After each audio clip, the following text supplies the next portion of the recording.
A terra aqui só é ruim quando não chove no chão, mas se chover tem de tudo, fartura tem de porção. Tomara, meu Deus, que chova, tomara, meu Deus, tomara, só deixa o meu Cariri no último pau de arara. Enquanto a minha vaquinha tiver o couro e o osso e puder com o chocalho pendurado no pescoço, vou ficando por aqui, que Deus do céu me ajuda. Quem foge à terra natal, em outro canto não para, só deixa o meu Cariri no último pau de arara.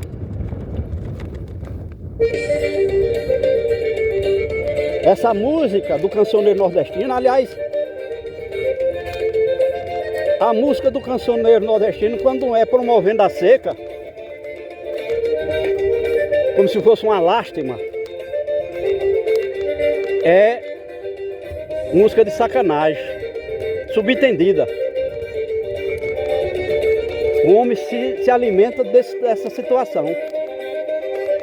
Estou falando 90% das músicas, não são todas. Então essa seca, esse trecho dessa música que eu cantei aqui,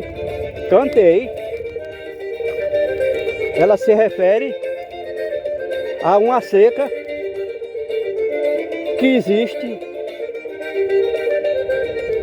no Cariri. O Cariri é uma sub-região com relevos próprios, com umidade do ar própria, com volume de chuva próprio, que existe em 4 estados do Nordeste: Paraíba, Ceará, Pernambuco e Piauí.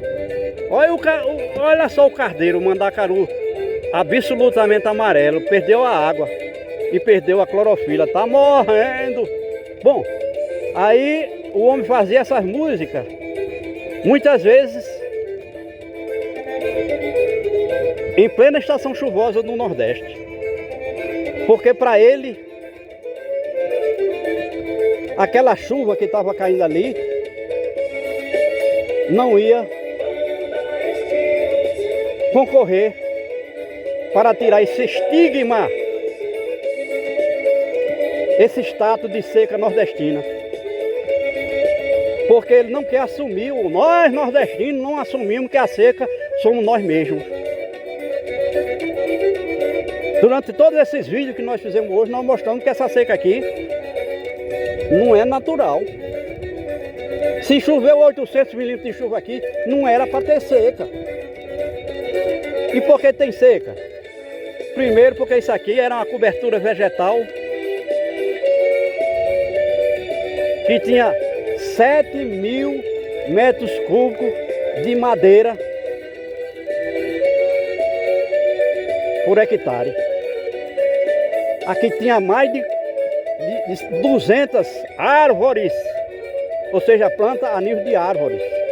Poderíamos citar um burana, um angico, a aroeira, a catingueira, o mororó, o feijão bravo, o cumaru, o mulungu,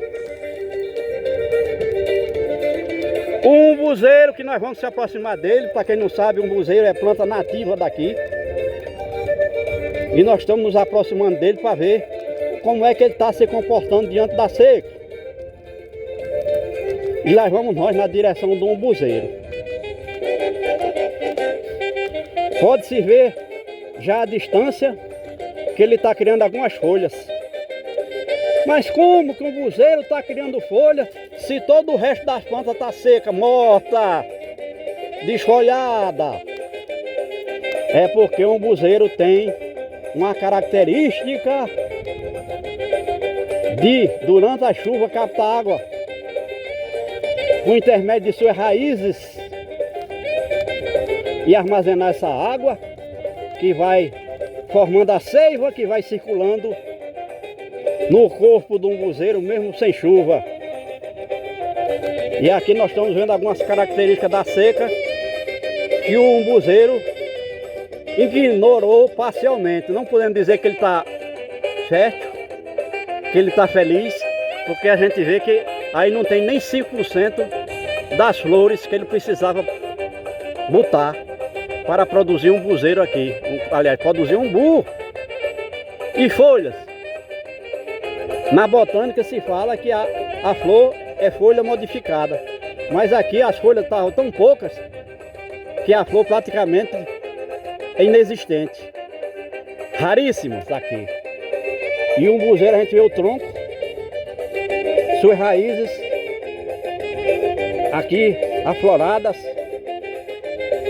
que, como a gente disse, elas têm a capacidade de armazenar água da chuva durante a estação chuvosa, água captada durante a estação chuvosa, que vai manter a seiva circulando no buzeiro. Outra característica do buzeiro é que, com água no seu corpo, ele, em plena seca, ou seja, num terreno totalmente seco como esse, ele libera água no chão por intermédio das raízes para a coleta de nutrientes minerais. Com essas características, nós só conhecemos aqui nessa área o buzeiro. Nenhuma outra planta tem essa capacidade de armazenar tanta água no corpo para se manter vivo durante a época do verão, que aqui pode durar 200 dias sem cair um pingo de água. É comum, não é extraordinário. Mas, como a gente disse, toda essa seca foi criada pelo homem. E a gente andou esse tempo todo sem ver formigueiro. E de repente, aqui no pé do buzeiro, lá está o formigueiro. É comum nos umbuzeiros do Nordeste, o formigueiro aproveitar a sua capacidade de manter folhas em pleno verão, porque a gente disse que ele armazena água no corpo para isso. Aí ela se aproxima aqui porque tem folhas verdes. Ela não vai cortar um buzeiro porque é seu protetor, não vai cortar a folha de um buzeiro. Mas quando o buzeiro solta as folhas por caducidade, e a gente vê a danação de folhas e flores que estão aqui, a formiga vai aproveitar essa massa orgânica com a água que tem na folha para levar para o seu formigueiro para fermentar e criar os fungos. Mas a má notícia que a gente tem aqui é que nós não vimos sequer uma formiga. O que significa dizer que esse formigueiro morreu, não tem formiga. Ou seja, a sua população desapareceu pela deficiência de folhas verdes durante um período tão longo, que já são 100 dias sem chuva aqui, e sem chuva não tem água para as plantas colherem do chão por intermédio de suas raízes. E como não tem plantas, que é o reino produtor de alimentos, a vida animal desaparece. São essas leis da física que a natureza criou perfeitamente, tudo funcionando bem. Quando então o homem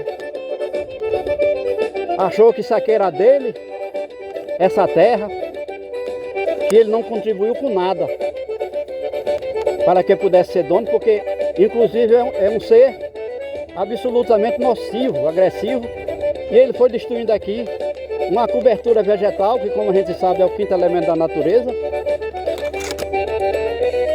durante 300 anos, mantendo isso aqui nu. E hoje, mesmo chovendo, 800 milímetros de chuva aqui, a gente não vê nascer, germinar uma semente sequer daquelas 200 árvores que nós citamos aqui no início desse vídeo. Daquelas 200 espécies de plantas que são consideradas a nível de árvore. Arbusto ainda tem alguns. A gente vê a jurema, por exemplo. A jurema é uma árvore de grande porte aqui. Foi! E hoje está aí. Essa aí já tem mais de 10 anos, que surgiu aí a partir da raiz dos troncos que foram desmatados e queimados. E mesmo assim ela brotou. Não é semente. ela brotou das raízes que ficaram aí debaixo do chão quando o homem arrancou essas plantas, essas árvores, para fazer os seus campos de lavoura e de pastagem de gado. E falando em pastagem de gado, a gente está vendo todas essas plantas secas a nível de relva. E sabemos, por conhecimento de causa, que nenhuma servia, mesmo verde, não era alimento para os animais, para o jumento, para o bovino. Não. Essas plantas que restam aqui é porque não era alimento do gado, do homem. Porque as plantas que servem de alimento aqui, logo que chove ou que chovia, nasceu aqui abundantemente e o gado ia comendo a planta antes dela se reproduzir, antes de botar flor, antes de botar semente, e aí não tem a semente.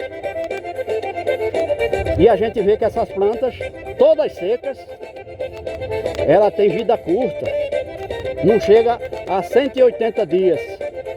Mesmo que tivesse umidade aqui, essas plantas não estariam brotando aqui. Então é um desastre de proporções catastróficas. O homem eliminou, na expectativa que eliminando os vegetais a nível de árvore e arbusto pudesse abrir espaço para surgir as plantas rasteiras, que ele chama de pasto do gado, e não nasceram porque à medida que o tempo vai passando, a sua semente vai desaparecendo. Não existe aqui. E o clima, além de mais, o clima chegou a tal ponto de incompatibilidade com a vida aqui estabelecida, que não dá mais para o homem criar seu gado aqui nessa área, na maior parte do ano. É desastre sim, mas é um desastre humanizado, se é que humanidade é isso. Não temos que esconder isso não, porque se não se esconder, as pessoas que vão a uma universidade, a uma faculdade, que faz um curso superior até nesse ramo da ciência, que é a botânica, a agricultura, a pecuária, vai pensar que aqui está tudo beleza. Ah, se chover, não. Mesmo chovendo, como choveu em 2024, o troço não dá certo. O troço não dá certo. Esse troço não vai dar certo. O homem está com os dias contados na terra. Está aqui a prova. A prova.